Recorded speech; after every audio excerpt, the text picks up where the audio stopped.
বুধবার সকালটা ছিল অন্যরকম। নীল সাদা জার্সির প্রতি কোটি বাঙালির যে আবেগ, যেন তারই এক টুকরোর প্রতিচ্ছবি দেশ টিভি প্রাঙ্গণে। বুধবার সকালে বাংলাদেশে নিযুক্ত আর্জেন্টিনা রাষ্ট্রদূত মার্সেলো কার্লোস সেসা দেশ টিভি ভবনে পৌঁছালে তাকে ফুল দিয়ে উষ্ণ অভ্যর্থনা জানায় প্রতিষ্ঠানটির ঊর্ধ্বতন কর্তৃপক্ষ। পরিদর্শনকালে গণমাধ্যমটির বিভিন্ন বিভাগ ঘুরে দেখেন রাষ্ট্রদূত। এ সময় বাংলাদেশের মানুষের আতিথেয়তায় মুগ্ধতা জানান তিনি। গণতন্ত্র রক্ষা এবং বস্তুনিষ্ঠ সাংবাদিকতায় দেশ টেলিভিশনের বলিষ্ঠ ভূমিকার প্রশংসাও করেন রাষ্ট্রদূত।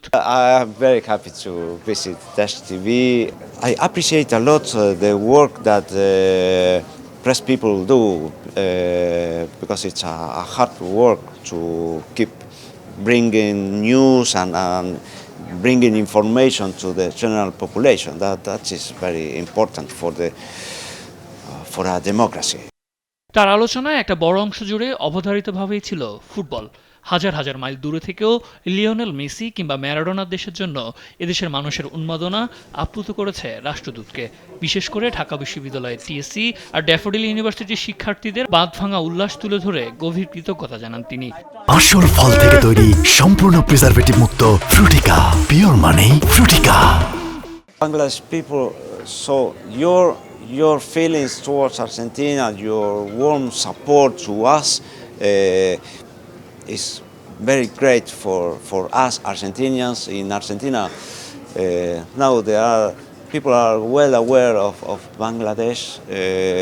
In the media, everybody is talking about Bangladesh and the crazy support you have for us.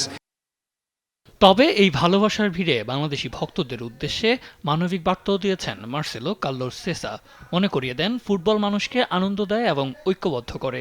ফুটবলকে কেবলই বিনোদন হিসেবে নেয়ার আহ্বান জানিয়ে তিনি বলেন, প্রিয় দলের হারজিত নিয়ে সহিংসতা কিংবা আত্মহত্যার মতো অনাকাঙ্ক্ষিত ঘটনা কাম্য নয়। Life should go on, so don't take too seriously.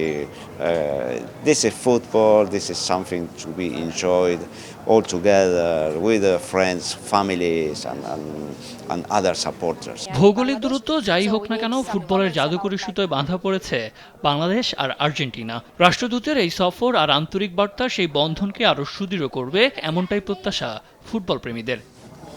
সাদ আহমেদ, দেশ টিভি, ঢাকা।